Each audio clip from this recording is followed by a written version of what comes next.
You're all so tired. Good afternoon. So I am so delighted to be here. Của rong sa tôn cho cộng mê nôn nó của cháu cho bắt thập bắc hát thong thọ cho 18 Council Wisconsin. Ở trong mê trình chơi của tôi của mê nôn nó hát. Ở trong mê trình chơi của tôi hát cái lulu của cô mê sụt lời bây giờ cho cơ lung mông thôn nu sáng thơm cam mông cho cổ mông chỉ sau bông cam. Ở trong mê sụt cái lulu cho bê số linh số tứ. Cú hata mấy cho gì cho cháu lu sợ sợ nó nè. Cú bảo hata bé y chế tôi này cho gì ở đâu rong hẹn mà gì không biết cho là chế cứ bán sao ha. Ai cú ôm mấy số của cháu cú tôi chỉ tôi bán mấy lấyแต่是ở trong mấy trình bán tôi con chỉ nó chủ chỉ biết sao tôi nhau ok nó. So thank you so much. President Vang for inviting me to be here today. As Junior said, I'm a professor at UW-Milwaukee. I'm also the Vice Chancellor there. I've been a history professor for 19 years. And it is my pleasure to be here today to share with you some perspectives. The organizers have given me the task of being the keynote speaker to talk about Hmong life during the war, and then also to talk about our migration experience, a refugee experience, and then what has happened in the last 50 years. But so many people have already mentioned so many important things, so I will try my best to not repeat too much, but I think it's also very important for me as a history professor to talk about some of the larger geopolitical issues that resulted in us being here today. So, cho hai chúng mình cho lâu của yo hai luôn ăn kiến tao xứ cho khoa vị hết ta. Trong liên tao tú bát chùa bê mong lúc năm nín của chúa cho nhé tí cho là chùa mi cho lâu thì mi tú bao phần được rong hẹn mi tú ô luôn nên đã lùi lời để chỉ hai là mi tú bao lời để của hai luôn ăn kiến tao xứ cho của cho lòng họ tao. So today, next slide please. So what I hope to do is that many people have talked about the war, and I think it's very important. After the end of the Vietnam War, or the people in Asia, we all know that people in Asia call it the American War, right? Giờ tôi nên nhớ là chỗ tê, nhớ làm tê, cũng hay là cho mình cả, cũng chỉ hay là cho nhớ làm. So còn đây giờ có chỉ chính từ bây giờ tàu mô sải hải luôn bên mình. But what is important for us, as a history professor for the last 20 years, I have done research, I've interviewed many elders, including the widows, including the nurses who are the exhibit before over there. So if you think about our veterans, the contributions, you think about this slide here, if you can see, we know that wars, when war happens, men go to war. The women, their lives change too. Because when your father, the sons go to war, what do the women do? The women do their job and they do all of the men's job. And so women's roles changed dramatically during the war as well. And we know that it was orchestrated, that the US CIA recruited Hmong. But you all know, right, that it was at the highest level. At the very highest level, we call it a secret war. It continues to be called a secret war. But it is only a secret because the American public was not talking about it. Every single year, Congress allocated funding for military assistance, for development in Laos, and we saw schools that were made available to our young Hmong people. We saw USAID, USAID, they had so many people working. We saw the nurses completely transform Hmong women's role in Hmong society to be teachers, to be nurses. They contributed a great deal as well. So I want us to give a big round of applause for the nurses who contributed to the secret war in Laos. Because I think they play a very important role as well. Next slide, please. So we talked a lot about Hmong. Some people talk about airplanes flying into Vietnam. The Hmong pilots did not go into Vietnam. They were supporting, providing close air support to General Vang on the Lao side. So very importantly, we saw that it was just not Hmong. Uncle Vatzong said earlier, it was Khmer, Lao, other groups that contributed to the war effort as well. So we know that for 15 years, we look at the Ho Chi Minh Trail, many of you are very familiar with this. You saw how the war was fought on four fronts, right? You saw how the war was very much the Royal Lao Army fighting throughout Laos, and you have the Hmong soldiers under General Vang fighting in the northern part. You have American bombers based in Thailand and based in Vietnam. They would go bomb North Vietnam. When bombs didn't completely drop, they would drop it on Laos. That's why Laos is one of the most bombed countries in the world. Every time we go see Laos, the remnants of war, the craters are still there. And every year, hundreds of lives are still claimed by unexploded ordnance. Because if a cluster bomb drops and it doesn't explode right away, it doesn't hit correctly, it doesn't explode. Years later, farmers, cows, children can step on them and explode. So the legacy of war, the lasting impact of war didn't end in 1975. So we also talk about the air war is very important. The pilot, somebody mentioned earlier, when a B-52, when an American B-52 drops bombs, they are so high up, they don't always hit the target. They do massive destruction, but they don't always hit the target. But it was the Hmong T-28 pilots who flew very low, and they are the ones who were able to support the troops on the ground. So we want to remember them as well. Next slide, please. So I reflect, I think about the task that I'm asked to do today, to reflect about the 50 years. And I think about the war. The war was never about the people of Laos, Vietnam, and Cambodia. It was always a larger political debate.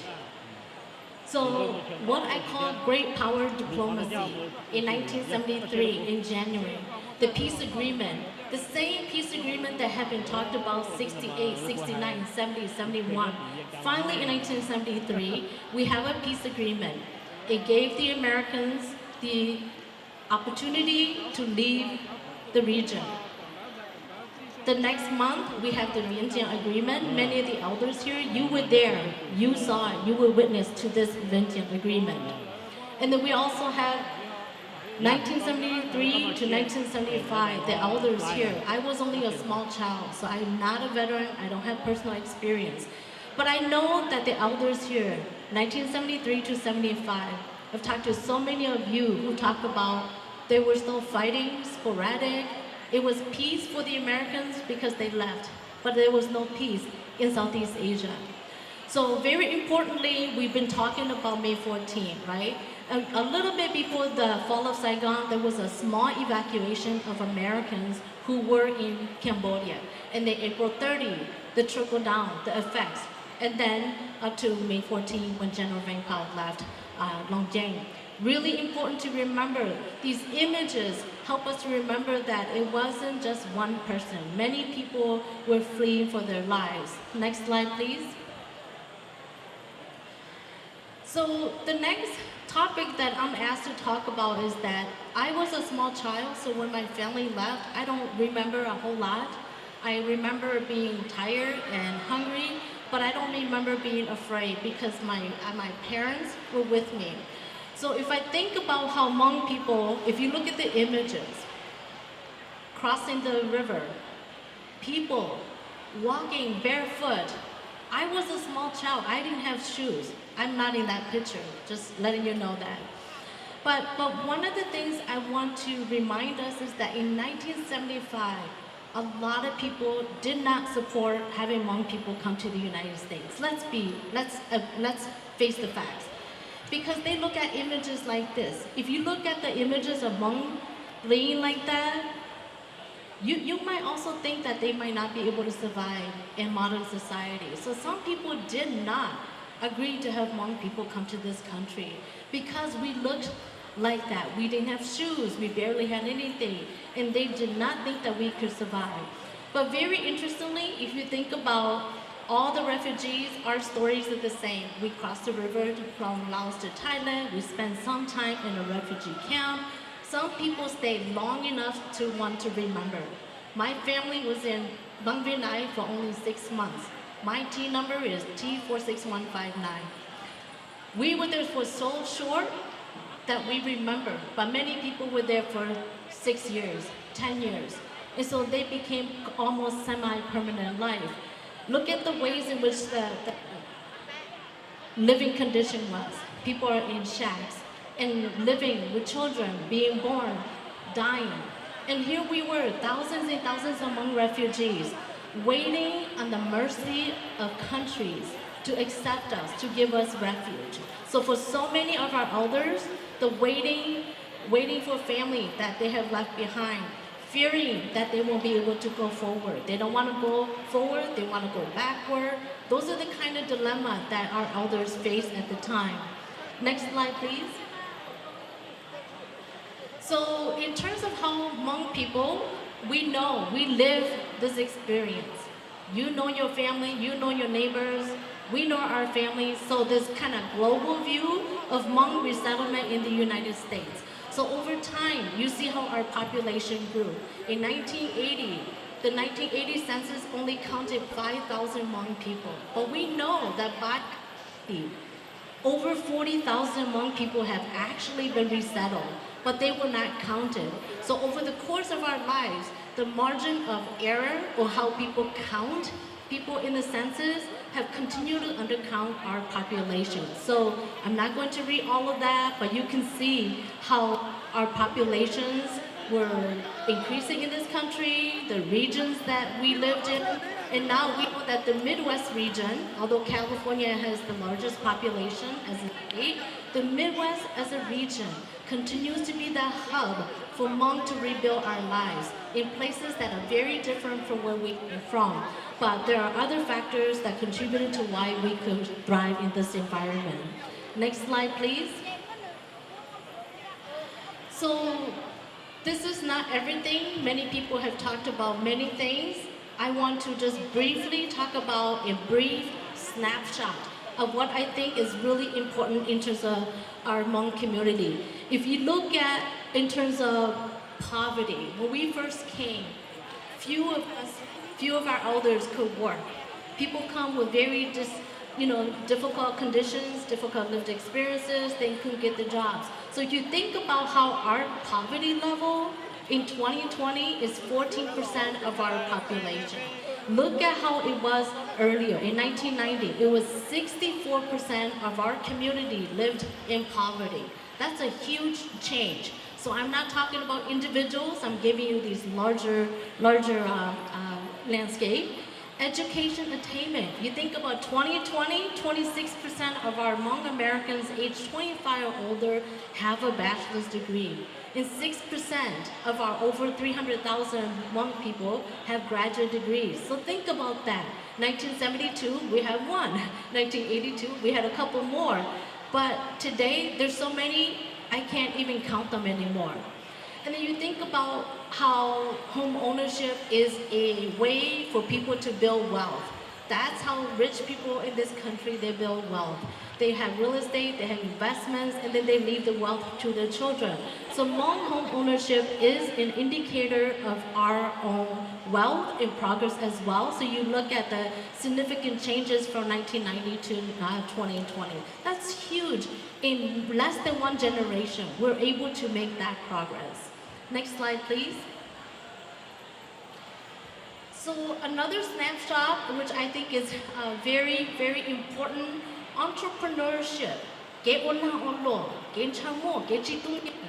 Hmong entrepreneurship is at the core of all of our elders.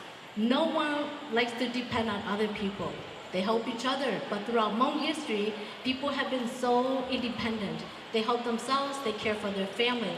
So I think it's really fascinating that in the beginning we would have grocery stores and a few kinds of businesses, but now there's so many, including adult daycare centers like Juqiao Center, and then you look at all over the country. There's just so much. From Seattle, the Hmong participating in flower farming, the Hmong people in North Carolina, the rice.